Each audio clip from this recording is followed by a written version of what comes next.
Hi, I'm Brenda, And hi, I'm Amber. and this is the Minority Millennial Money Podcast. The contents of this podcast are informational in nature and are not legal or tax advice, and neither Amber nor I nor Minority Millennial Money is engaged in the provision of legal, tax, or any other advice.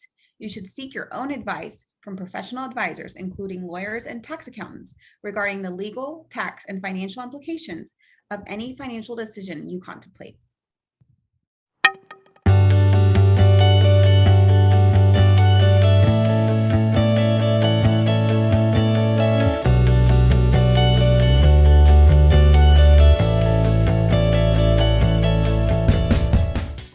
Hi, everyone. Welcome back. Happy 2022. Yes. So we took a little bit of a break in the fall, and we've been mostly just opining on the Twitter feeds of other people.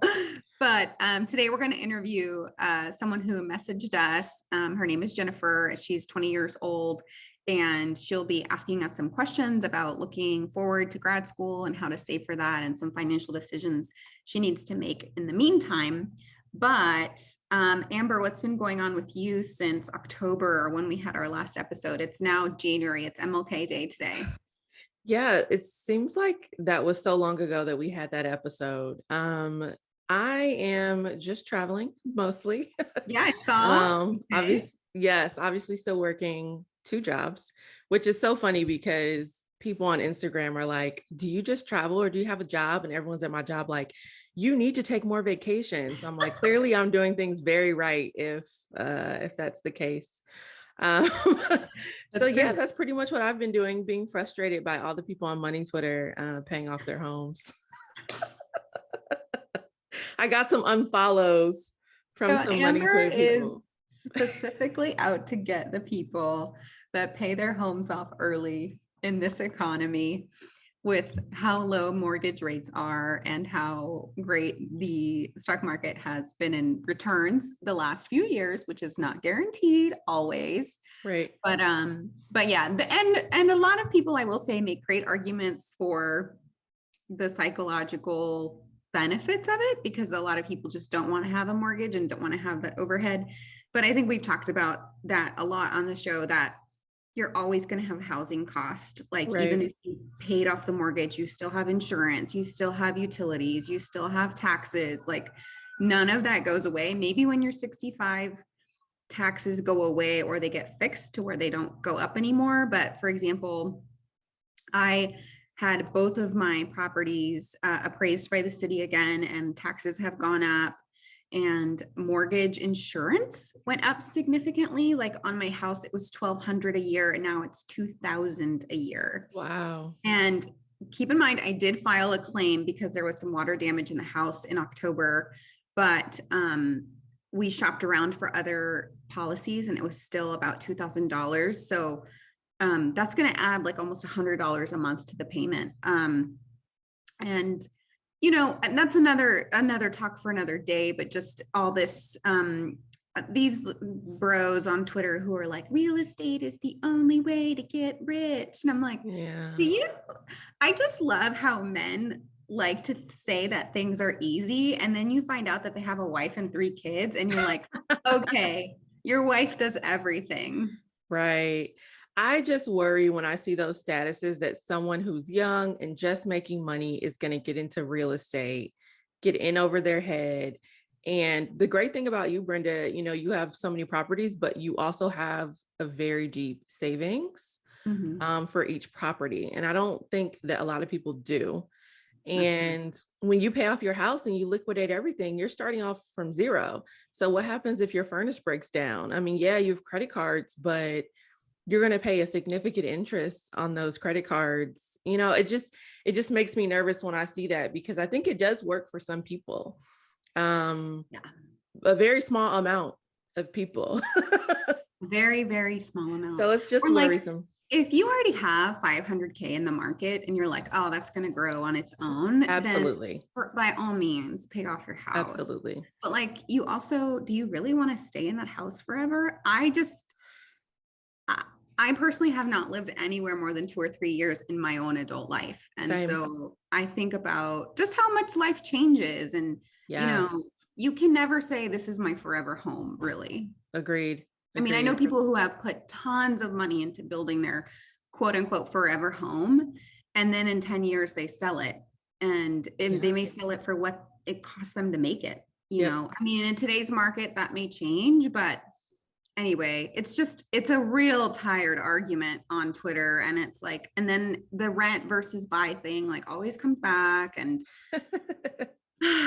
we're still out here renting. I don't mind it. I know that I found out how much rent will go up for me, and I think it's 3% if you signed for another year. It's 13% if you sign for 6 months, and it's 23% if you want to go month to month. So it is a significant bump, like if you want to go month to month or 6 months. But anyway, we'll see where I am in 4 months and see if I want to stay here or not, or if I want to go back to one of my rental properties because one of my tenants may only stay there through the summer. But I kind of don't want to do that.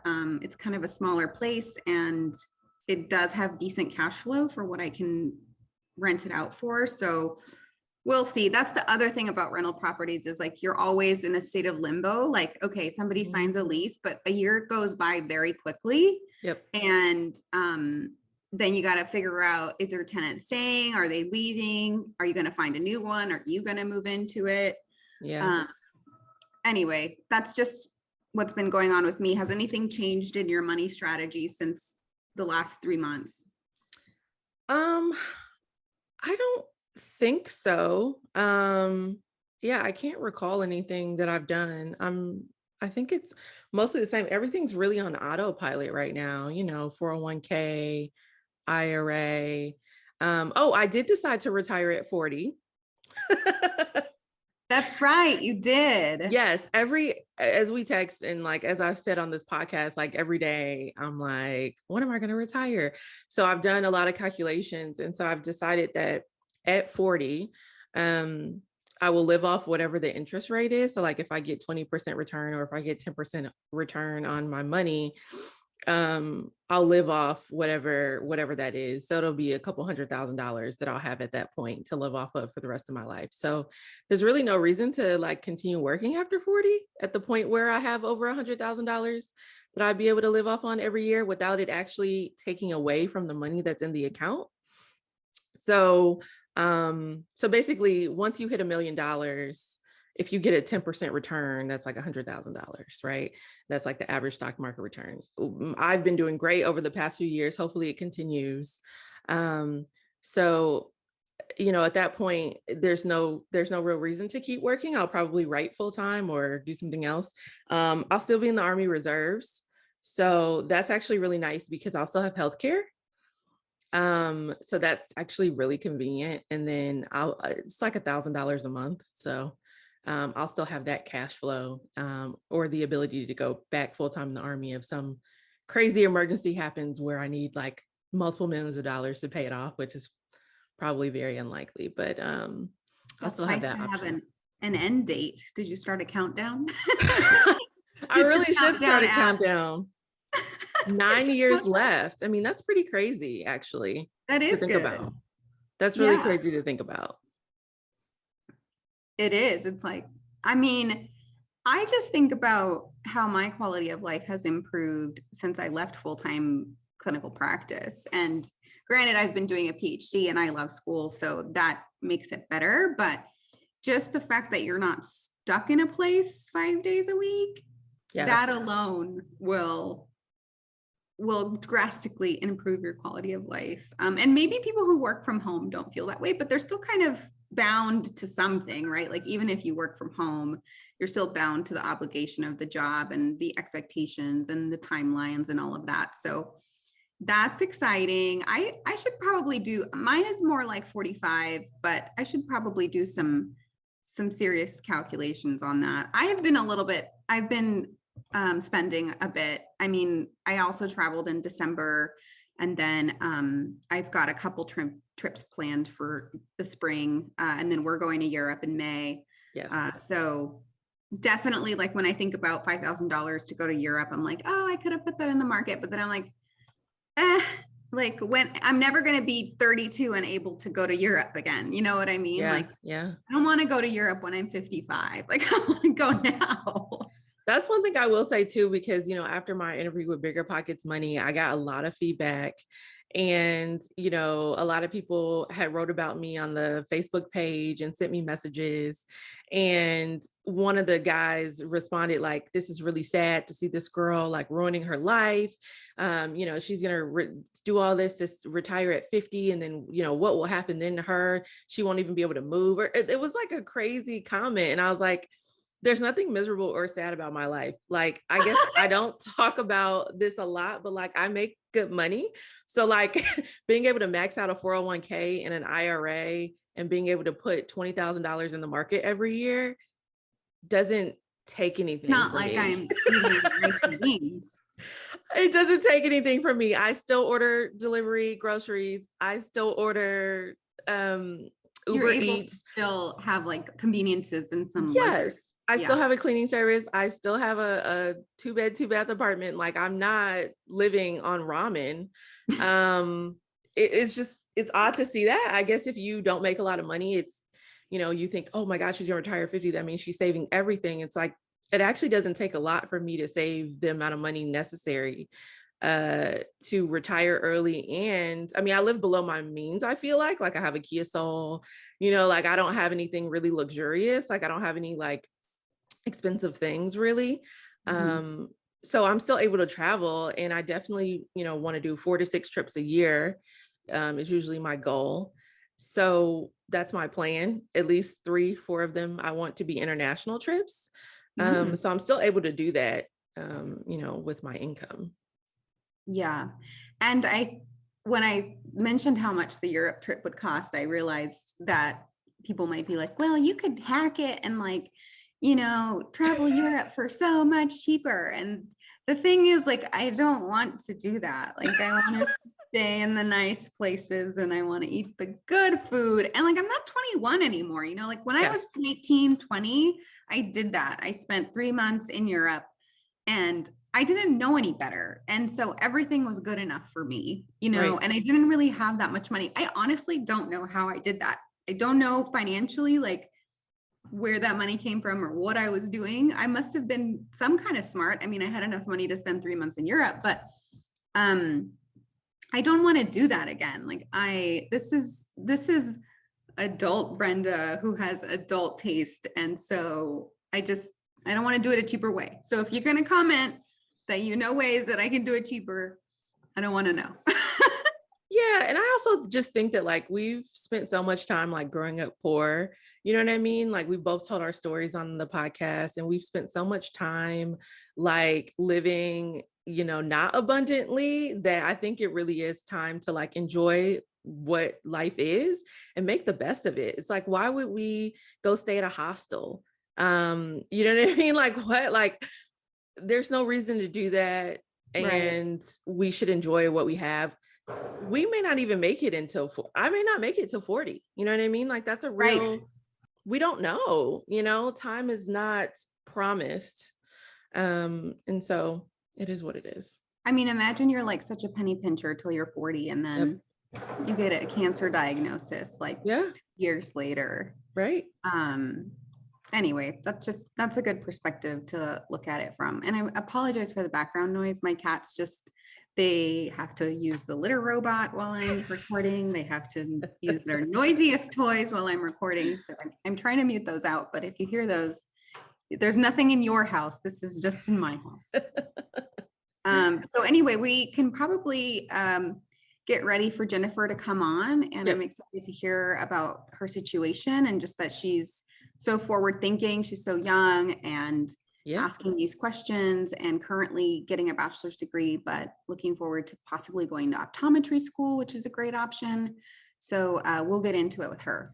All right. Now we have Jenifer with us, and I gave a little bit of background on her, but I'm going to give her an opportunity to introduce herself and tell us a little bit of her money background and where she is in life and what she's looking forward to doing and how finances will play into that. So go ahead, Jenifer. Yeah. Hi, my name is Jenifer. I'm 19 years old, and I am currently a student at the University of Nebraska-Lincoln. I'm a junior, so I'm close to graduation. I actually am going to graduate a semester early because I transferred in so many credits from another school in high school called the Career Academy. And so I took college courses there, and then now I'm going to graduate a semester early. I am majoring in agricultural and environmental science communications. So that's my route right now. And I'm also in the National Guard. So I enlisted in 2019, and I'm currently in ROTC working to be an officer in the Army. And then so now I'm a junior, and I'm considering changing career paths and going into medical school, or I want to go and be an optometrist. And so I did some research, and it turns out that you can be an optometrist. You can go to optometry school as long as you have a bachelor's degree and meet the prereqs for it. So I'm considering staying in college a little bit longer just to meet the prereqs, and then applying to optometry school and going in that way. And then I'm hoping to possibly do ROTC and commission as a medical service officer, and then maybe get that school paid through optometry or through the ROTC program, being an officer. But yeah, that's pretty much a little summary of me and what I do. So your question, I know you messaged us on our Instagram account that you have been following us, and you had asked, what to do with, how to save for school, basically. Do you want to talk a little bit about that, like your questions? Yeah. So I messaged the Money Millennial podcast. Is it called Minority Millennial? It's a lot of it. A lot of M's. I get them mixed up all the time. But yeah, I messaged them on Instagram, and I asked them if I was thinking of saving for that college, because what if the Army doesn't want to pay for it or can't for some reason? And so I have some money saved up, and I wanted to put it from my savings account into either a brokerage account or a 529 plan.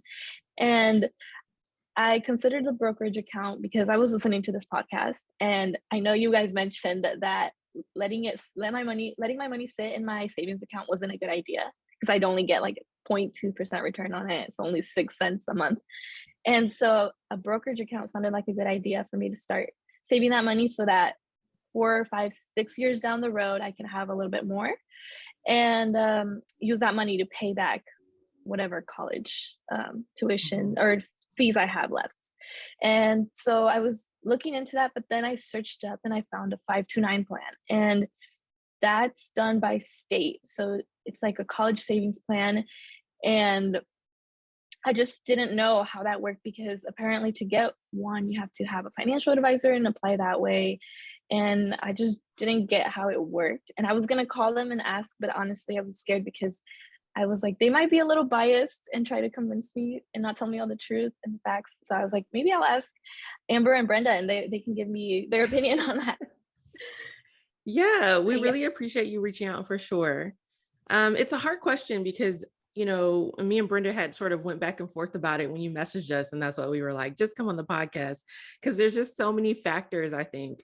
So typically when you invest money, the idea is that it's going to be invested for a while in order for you to get the returns on it. Go ahead, Brenda. How long is a while? Like a while is like 2 weeks for me.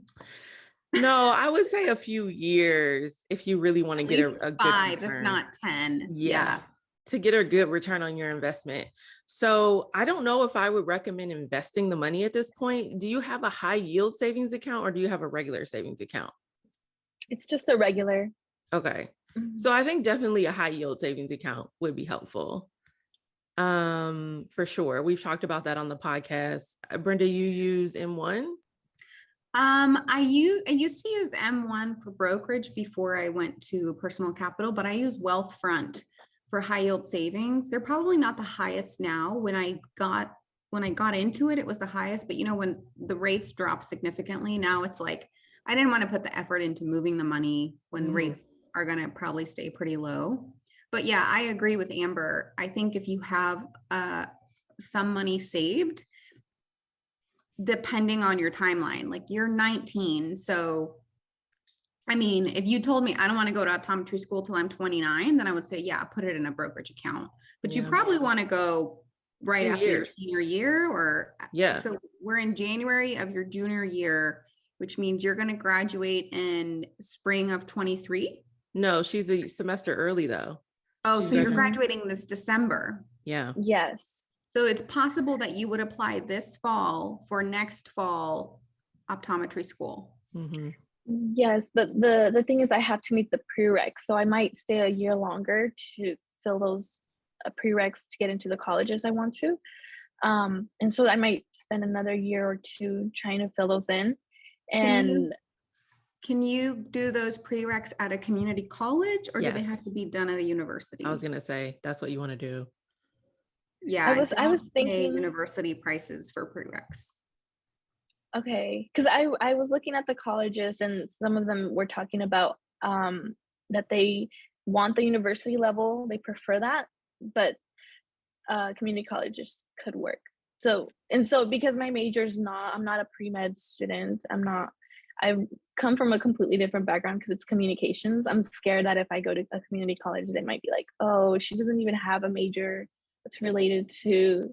Yeah, I optometry. think that's like a Mm-mm. tactic they use to promote spending a lot of money at universities. Yeah.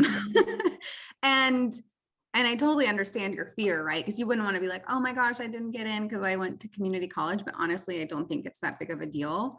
And I do want to clarify that, because there's a lot of backlash about this on Twitter and in other spaces. Like, you would be going to optometry school. Medical school is for physicians, right? So you would not be going to medical school. You would be going to optometry school, which is a type of doctorate.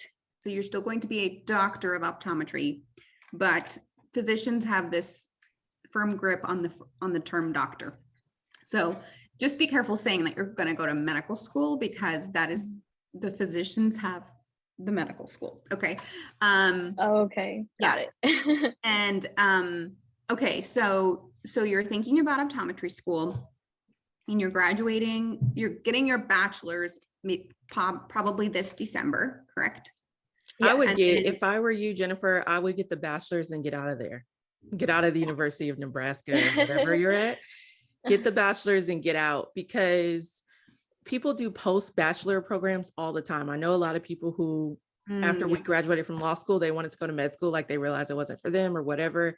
And they researched this, and there's a such thing as a post-bachelor program where basically if you have a different type of major, you can go into it. Now, since you do have another, 2 semesters left, and then there's like the spring, is there like a spring break semester or something? I know in college we had like winter break or spring break, we could take like short-term classes. So I don't know if you have that option. So while you're there, for sure, get whatever prerequisites you can, but I would get the bachelor's and get out of there and try to get it cheaper somewhere else.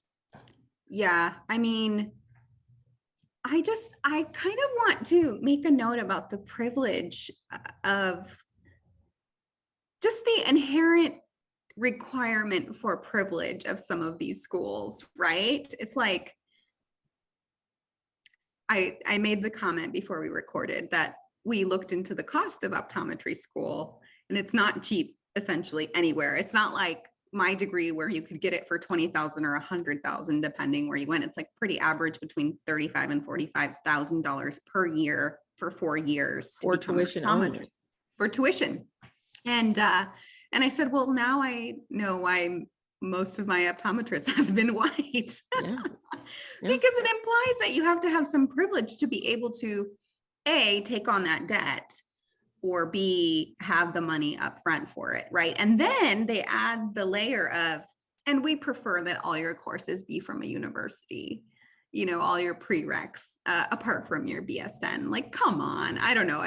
There's definitely, there are some things to go up against, Jenifer, but I don't think it's impossible. So why don't we, okay, let's say you were not in ROTC, you were not going to consider the military at all. If that was the case, you would continue saving money, you would graduate in December, you would take the prereqs at a community college, and you would apply that way. And you would probably have to take out student loans, because I don't think you're going to have 40 times 4, 160,000 by then. Right. So Right. you have to take out some money in student loans. And along the way, you can apply for scholarships, you can get grants. If you come from a low income background, you can get more money. I mean, you are Latina, you know, you're probably first gen to go to college. And so there is that advantage, right? That you could probably rake in a lot of money in scholarships. Now I'll let you guys talk about what the options are if you pursued this through the military. Yeah, so I mean, the military is a good option. So you're already trying to go be an officer, which is great. Once you get your bachelor's, that'll be a lot easier as well, and you'll get paid on the way.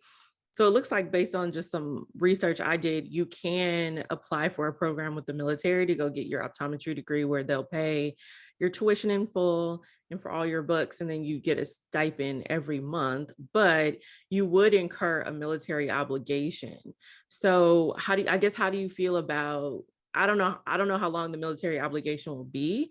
Usually it's like 4 to 6 years for something like that. At least that's what I've seen in my experience.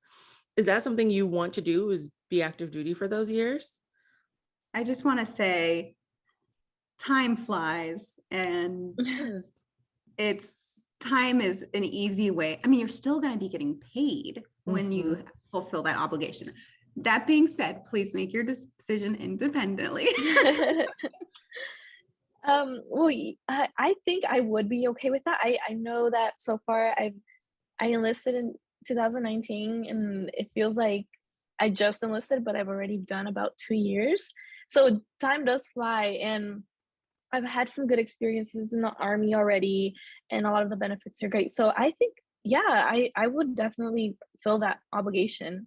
I wouldn't mind doing that at all. And if I could be an optometry doctor in the military and help soldiers and their families, that would be great too. I really don't see a problem with doing that. And you do make really good money in the military. I mean, you make $100K easy right out of optometry school. With no debt. Yeah, with no debt, and you probably have some money, because it looks like part of the program is you have to work for them during like your off periods or whatever, like, you know, on your winter break or spring break or whatever, you go, and it sounds like you like intern essentially. So you're gonna be making like active duty pay during that time. So it's not a bad deal. The only thing is you don't have the sort of freedom to go work in private practice. Which is healthcare private practice is not all rainbows and butterflies. I'll tell you that right now. So please don't think you're missing out on a ton. I mean, okay, let's think about a realistic timeline. Let's say you graduate when you're 20, 21. It takes you at most 2 years to get your prereqs, right? So let's say you're 23. You are in the military, and the military takes another year to approve you to go to optometry school. So then you're 24. And then you do optometry school for 4 years, and then you're 28. And then you owe the military another 4 years, then you're 32. As someone who's 32, to be making 100K right now with a no debt and have like military benefits. I mean, I have that, except I don't have military benefits. So like you would essentially be in our position 10 years from now. Yeah. And be in a really great spot. And like all along, you'd be contributing to your retirement by being in the military. Yes. So that's a good point. You would have access to the military's 401k plan, the TSP, which you already have access to right now. So, I mean, last year I got 33% return on that. So that it's pretty huge. And we can talk later about your TSP and what your allocations are. I'll get you all squared away, because make sure that those allocations are correct. They don't tell you when you're in the military, like what to put the money in. So we'll talk about that offline. But, you know, you would have all those years of basically savings, because you wouldn't really have any costs. So not only would you have that paid for, but you'd also have probably a significant amount in a brokerage account and in your retirement. So I do want to, you know, this sounds great, and I think it probably is your best option. But let's say that you may have to go to a school that you're not crazy about, right? I know you had a preference about what school you want to go to, and there are none in your state. And then, depending on where the Army has you, you just go there, and then maybe you get moved and you have to transfer. So I think we should consider that you go into it with open eyes, and that you don't think it's going to be perfect, but to me, it's like such an easy sacrifice, because you could easily come out of optometry school with $200,000 in debt, considering all the living expenses on top of $40,000 a year, right? Like, even if you only, so 40,000 times 4 is 160. And let's say you lived on 10,000 a year, which is almost impossible. Right. That's another 40 for 4 years. That's already 200. Yeah. And that's a mortgage, right? So that's a mortgage payment that you may have for 25 or 30 years after. For me, it's like, I'll go wherever to school. Honestly, I've never asked my optometrist where they went to school. I will say, I think the Army program, it allows you to go to whatever school you want. So you probably be able to go to I'm sure they have like a tuition window, but you probably will be able to go to whatever school you want. Right. So as far as saving money, you don't recommend I do either the 529 plan or the brokerage account? I would just recommend a high yield savings account. I would do Discover Bank is one. Brenda said Wealthfront.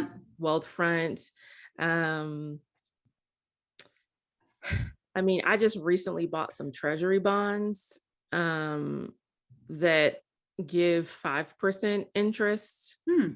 So that is an option. I can tell you how to do that. You do it through a brokerage account, but you buy these specific treasury bonds. But I honestly think your best bet would just be a high yield savings account at this point. I mean, certainly you should have a brokerage account. And if you have extra money beyond what you want to save for school, you should certainly put money in there. But I think how soon you want to go to school, I think it's too much to put it in investments at this point.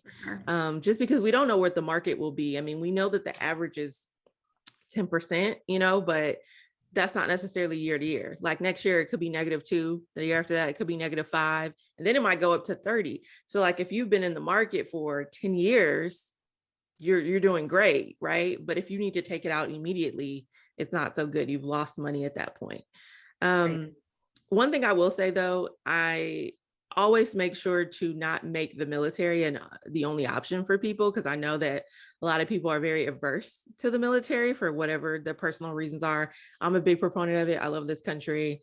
But I will say that like, it's certainly possible that you could apply to scholarships and totally get fully funded. Like Brenda applied to scholarships for her PhD and she's fully funded plus a stipend. When I went to college, I was fully funded for undergrad. When I went to law school, I was 75% funded. So there's tons of scholarships. Like when I went to school, I just literally like looked up like, what are the scholarships? And then the individual schools also have scholarships. You can look for minorities scholarships, first generation scholarships. Yeah, I do want to add on to that. I got my scholarship. It was not need-based because I was making good money, but my scholarship was for a nurse who wants to get a PhD and is interested in geriatric nursing research, right? So you have to be interested in old people, but there's all kinds of scholarships like that, where it's like, oh, if you want to serve soldiers, maybe there's a VA scholarship, or if you want to, serve the Indian Health Services, maybe there's an IHS scholarship. So, I mean, I agree with Amber. I think that the military route, is probably on the whole your best option if you have the ability to commit to that. But that doesn't mean that going through it, going like a private way, is impossible. I'm sure there are full rides to optometry school. I'm sure it's not unheard of, right? Or even a half ride, something that would make it worthwhile to you. But I would certainly not go to optometry school without thoroughly researching the funding opportunities. Like, please don't pay completely out of pocket for that. Yes. Because I've heard this rule once, and maybe it was on a podcast, but they said, don't spend more than the annual salary of that profession on the degree. For example, don't spend more than $100,000 on a job that pays $100,000 a year. And 160 is the high end for an optometrist. I think an optometrist probably makes 160 in New York, LA, the really high cost of living cities. I think in Austin, an optometrist probably makes 120 to 140. So, you know, it's okay to pay 120 to 140 for that degree, but what do you think? Like, what are you thinking? I feel like we're giving you a lot of feedback. Now we're talking a lot. There's a lot of feedback. No, I appreciate it though. Because I'm young, I don't know anything. I'm trying to learn as we talk, but yeah, no, right now I'm thinking I think a high yield savings is the way I'll go. But I did have a question about the brokerage account. So I was applying, or I was opening one through Betterment.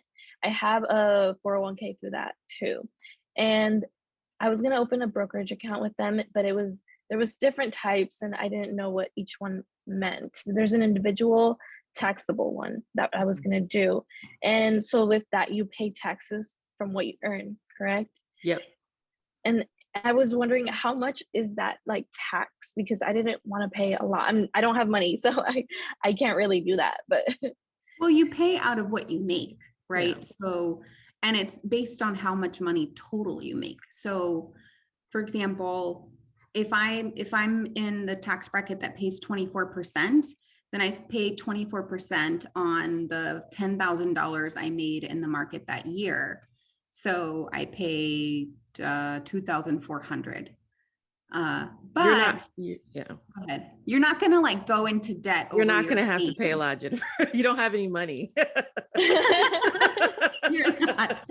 Yeah, millionaires have to worry about that stuff, and even they find loopholes to not pay those taxes. Yeah. So don't worry. I mean, yeah, it may be hundreds of dollars, but like you probably will already be getting a refund, and so it'll just come out of your refund.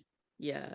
So you're the only income you're making is from the military because you're in the ROTC on the weekends, right? So you get your military check. You're paying taxes on that money. So let's say you make $100 or $200 over the course of the year, you're going to be paying whatever your tax bracket is of what you earned. 10%. So you may owe like $10 or $20 on the money that you made, depending on how much money you have in your account. So it's not going to be a lot of money because you don't have a lot of income. The people who are concerned about capital gains taxes are the people who make a lot of money. Like if you make, $120,000 a year and, you make $20,000 in the stock market, you're taxed at a pretty high rate at that point. So those are the people that are concerned about that, but you're not going to be. Okay. Yeah, that's a concern I had. I was like, I don't know how much the taxes would be. Am I going to go broke? No. I mean, it's always only a portion of what you already made. Yeah. So worst case, I mean, you would have to sell the stock and use that to pay the taxes. Yeah. Okay. Not gonna be a lot. But that's not going to happen really. And then let's say I do decide to maybe wait on optometry school until I'm 8 years down the road. Maybe I decide I want to get a job with the bachelor's I have, and then I get a job through that and see if I like it. Maybe I don't like it down the road, so I decide, okay, I want to go to optometry school now. And so if I were to open a 529 plan, let's say, I heard they do tax, like they don't tax that money. It's non-taxable, and unless I move out of state. So let's say I do end up moving to a different state. For Nebraska, for Nebraska is what it is. If I move to another state, then I have to pay taxes on it because I'm not in that state making money, is what I've heard. Is that how it works? Have you heard of that, of a 529 plan where it's like that? Or I've never heard of moving out of state and having to pay, but all of the 529 plans, much like a 401k, your capital gains aren't taxed. So let's say you make $50 or $100 a year on that account, you just won't have to pay taxes on that money, on that additional and money. When she says capital gains, she means like if you had $100 and it made you $10, you don't have to pay taxes on those $10. Yeah. But okay, I'll just full disclosure, I don't know that much about 529s, but I did look into it recently for myself because somebody told me that I could put like my rent money into a 529 because I get taxed on my stipend. So if I put my rent money into my 529, because it's technically my housing, right, while I'm a full-time student, then pay my rent from the 529 account, then I don't have to pay taxes on that money. But yeah, I mean, you can use a 529 account just to keep saving, you know, if that's what you want to do. And you know, but like you said, what if you don't go to optometry school? Then that money's stuck in there. Yeah. That's my main concern about putting money into 529 for you specifically, is if you decide not to go that route, you have to pay taxes on, I don't know how much it is or if it would be meaningful, but there is a penalty for not using the money for school. Right. And then additionally, in the 529 plans, kind of like the TSP, like the 401k, there is not the funds are not as aggressive. So you're not able to make a lot of money on those like you would from a 401k, or I mean, from a brokerage account. So kind of like the more risk you're willing to take it will get you more gains, but you don't want to risk a bunch of money you save for school, right? So they don't let you take that much risk with a 529. Right. Yeah, that would be my only concern, is like, what if you save for 6 years and then you marry a rich man and you don't have to go to optometry school? And then that money is stuck in there. But hopefully you'll have a lot of his children, and then that will be I'm still holding out for that for somebody, if not for me. No, I see what you're saying though with the 529 plan. That's why I didn't want to go, and I was so close to depositing that money into that brokerage account right away. And then I was like, wait, let me search it. Maybe there's other options. And then I found the 529 plan, and that sounded good too. But you're right. What if I don't end up doing that and going that route? And so, yeah, I think now it's clear to me that maybe a 529 plan isn't the best for me. I did see that for my state, they do allow me to roll it over. So if I don't decide to use it for myself and I have kids, I can use it for them in the future. So you're too young to be worrying about your kids, though. Worry about yourself. You're right. Invest in yourself right now. One thing though I do want to bring up is, what about the GI Bill? So 3 years of active duty service, you get the GI Bill. It's, I think, 4 years tuition. So that's also an option too. You could go into the military do an active duty service obligation of 4 years. After you're done with your bachelor's, you be an officer, so you'd be making 80 to 100K. And then you get the GI Bill after you're done. You could go back into the reserves and use your GI Bill and go to optometry school. That's another option. There you go. That's an option. Yeah. And then you'd have made money for 4 years. You could go back to the reserves, and then your school would be paid for with the GI Bill too. Oh, okay. I didn't know that. Do you know if that's nationwide, or is that just per state? Because I know everywhere. It's federal. It's federal. Yeah. Okay. Wait, because you're National Guard, right? I am National Guard. Yeah, it's still federal. It's still a federal benefit. So the National Guard is semi-state, semi-federal. So you would still be eligible for the GI Bill after 4 years of active duty service. So you could do active duty wherever it is in your state. And you could probably get a medical job too. I don't know exactly what you could do, because I'm not really familiar on like the National Guard and like what areas they have, but be an easy way to, if you want time to figure out what you want to do. And then, you make a lot. I mean, that's a lot of money for, I think, someone out of college, for sure, who doesn't have a lot of expenses. If you're an officer, or that there's no defined position for your degree, right? Like you're going to have a communications degree, and you're going to have to be really creative about how you use that. I don't know if you know other people who materialize that degree into something very practical, but if you don't know what that looks like you're better off in the military having a really good steady income and contributing time towards a tuition reimbursement, which is what the GI Bill is. And maybe you decide you don't want to go to optometry school, you want to go to another dental school, MBA, med school. Yeah, you can do any of those things, right? I mean, it's just 4 years, and you're going to be 21 when you graduate, maybe 20. So it's like, I mean, I was 21 when I graduated with my bachelor's, and it was just 4 years in your 20s is really nothing to give up to like have that opportunity to go to graduate school for no debt. Right. Yeah, that's a good option. I'm gonna look into that a little bit more and talk to my recruiter as well. And to the second lieutenant I talked about earlier, second lieutenant almost.